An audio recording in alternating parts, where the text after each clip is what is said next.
versus Lucifer, a created being who became Satan. As a Christian, you're going to get asked why God creates Satan. You're going to get asked that question at some point. He didn't. God created Lucifer, an archangel, an anointed cherub, brilliant being. The shining one is the name of Lucifer in the Hebrew, light bearer. But like Judas, Scripture says Judas became a traitor, just like Adam became a traitor. We did in our fall. So, Lucifer was created by God, and Lucifer created his own demise and became Satan, the adversary, the resistor. Now, when we look at cults, when we look at things that are just not right, it's usually around the person of Jesus. At Back to Basics, our simple motto is to make Jesus famous. But what Jesus is this, because there are so many crazy things out there. Really crazy. And you guys know them already. And if I start naming names, you'll be like, yep. Okay. But who is this Jesus? Because Jesus asked his disciples, who do you say that I am? Because the crowd thought he was just a prophet, maybe a prophet risen from the dead, John risen from the dead, Elijah, and so forth. So this is a common question we all must answer. Who is this Jesus? And he gives us 4 accounts, Matthew, Mark, Luke, and John. And then the Apostle Paul gives many instances. So I would highly recommend reading chapter 1 of Hebrews, the first 4 verses, and the chapter 1 of Colossians, because there's something in there that I'm going to talk about today to clarify something. It gets way whacked out, especially Mormons and their belief system, Jehovah's Witnesses, Islam, and the many factions that turn the person of Jesus into nothing more than an image of themselves and their desires. In sociology, anthropology, they study a culture, and they'll notice things about the culture that people put on a pedestal. For instance, you've heard of totem poles, a totem pole. A culture will put on the totem pole things that have created value for their system. It's their value system. Like there might be a wise owl, or a bear, and they put these totems out there to convey a character of what that society believes in. So, do we do that? Yes. That's why we have denominations. We choose our own little things and we make God as little as we are, put him in a box. When I was teaching about this pre-Adamic race that existed before Adam, there was a position that Lucifer held in the pre-Adamic Garden of Eden. Ezekiel chapter 28 tells that Lucifer held a position in the pre-Adamic garden which was to oversee all of the earth and keep order to it and reflect that glory back to God. He had sanctuaries. He was a musician. He was beautiful beyond beautiful. Even other angels were like, yes, this is a light-bearer being, extremely intelligent and wise. All this about him.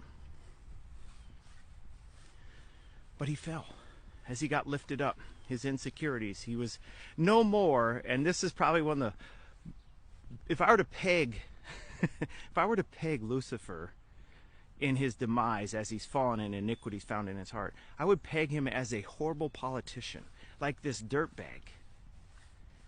There is a word in the Hebrew that's used in Ezekiel 28, or if you're reading the King James, it talks about traffic. By the multitude of his traffic and the things that he did. And that word in the Hebrew is talebearer. Well, it's pretty simple then to do a study on talebearers. Go to Proverbs.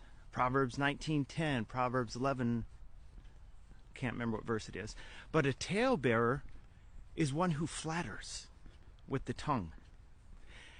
About 2 years ago, I did one of my first videos on TikTok, and it was about the devil's forked tongue.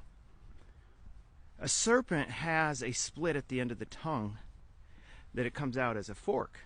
We've all heard this, right? So, there's two aspects the devil, Satan, the resistor, the slanderer, the accuser, uses. And it works all the time. And it works whether you're a Christian, in the church, out of the church. It doesn't matter. This whole world in the carnal nature is run. All the relationships are run usually, those that are not spiritual, by accusation or slander, right? Or flattery.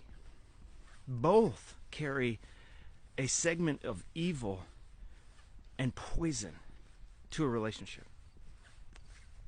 Slander is easy. Like, hey, I don't like this person.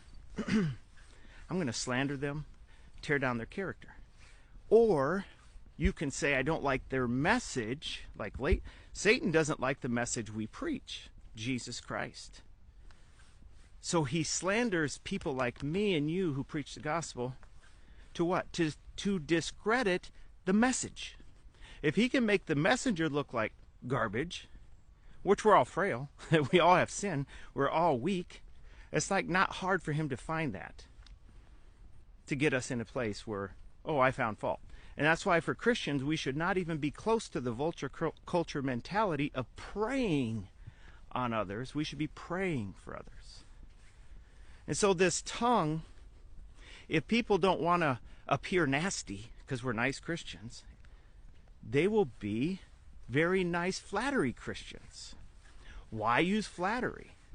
Flattery is used to gain position or take something like authority from someone else through flattery. Oh, you're the best preacher I've ever heard. Oh, these teachings are amazing. Or I've never had food like this before. Oh my goodness, look at you, just created the best fort I've ever seen. And sometimes, that's healthy praise, but if someone's looking to get something in return, this gangster love that's operating turns into true flattery to take something that's not theirs through flattery. This is what the devil does. And if you read Ezekiel 28, you will see by the multitude of his flatteries and accusations, he took a third of the angelic hosts of heaven and threw them down with him in his fall. It's crazy. But in Ezekiel 28, God made it very clear as we would read it in the day he was created.